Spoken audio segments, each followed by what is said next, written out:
this. Do you guys understand? Do you guys understand how this can make you money? See, when the natural laws are out there, okay, they're out there for our benefit. I mean, the reason that I have the rules with my kids is not to go ahead and cause them pain in life. It's to go ahead and protect them and help them. And so, ideally, we should have the moral structure, okay, to do the right thing just because it's right. But I have found sometimes my kids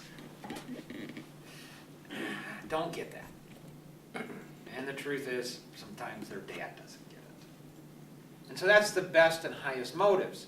But there's always a reason, there's always benefit to doing the right thing, and sometimes I find helping my kids see that benefit, or their dad seeing the benefit, okay, helps to motivate me to do the right thing when I really don't want to. So I believe that often doing the right thing, even if it's not for the highest motives, is still better than not doing it.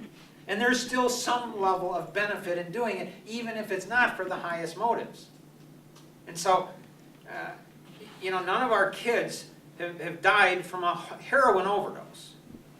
I'd say probably, none of our kids, none of our friends have died from a heroin overdose, but our kids have. It's going to permeate, it's going to continue to spread, or whatever the needs of the kids are. So, well, what if we were to bring in a dog and pony show into a high school, okay? Would they allow us in, a bunch of business people? No.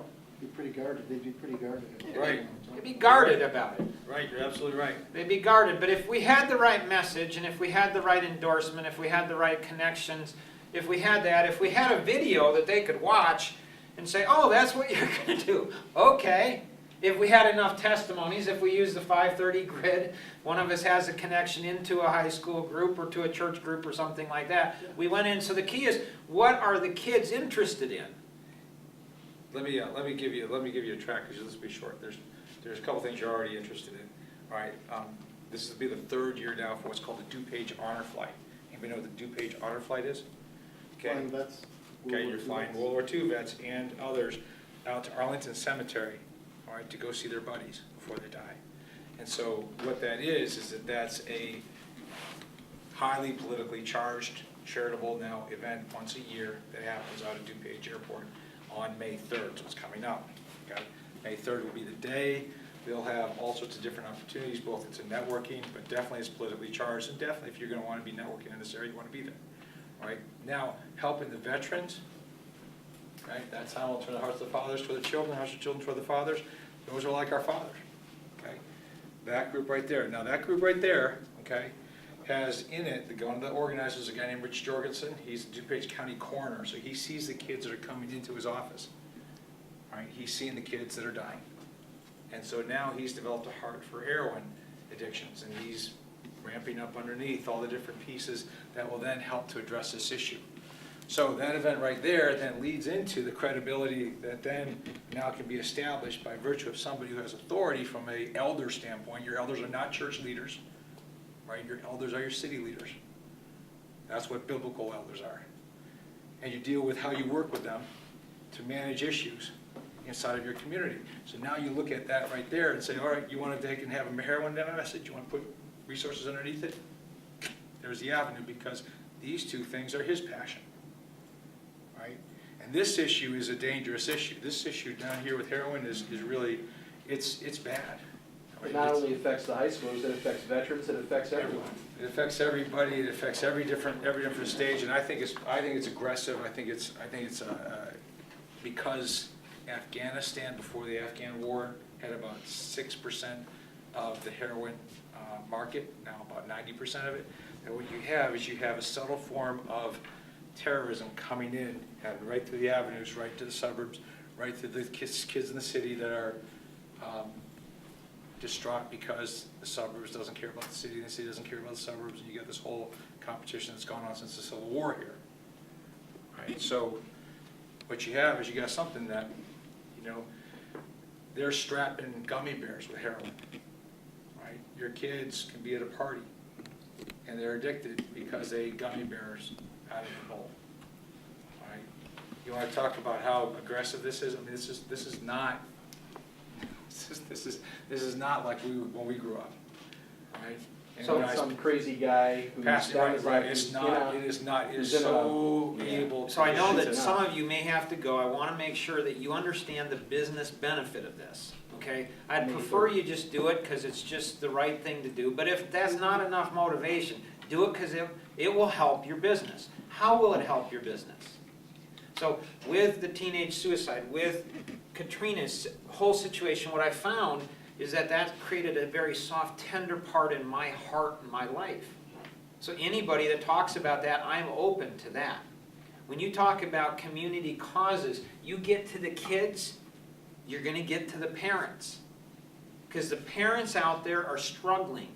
How do I connect with my kid? How do I have the influences? How do I help them see things that we need to see? If we as business people go in and help the kids, we're going to gain access to the parents.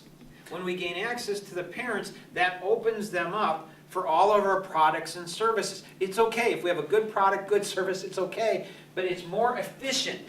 It's a more efficient way, or at least it's equal to efficient, and I think more efficient in the long term. If you look at how do you generate more leads, how do you do all of this, if you're looking at a more efficient way to do that, get into the schools, make an impact in the schools, get access to the parents. It's not a quick fix. Here's the thing, I give you a little bit different track on this. It'd be very hard for you to get access to the schools, okay?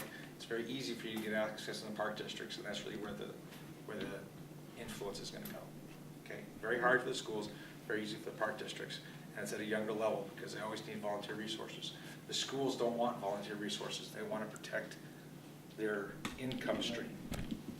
And because of that, that income stream is protected by virtue of holding those values, right, as a, you know, essentially not-for-profit value in place.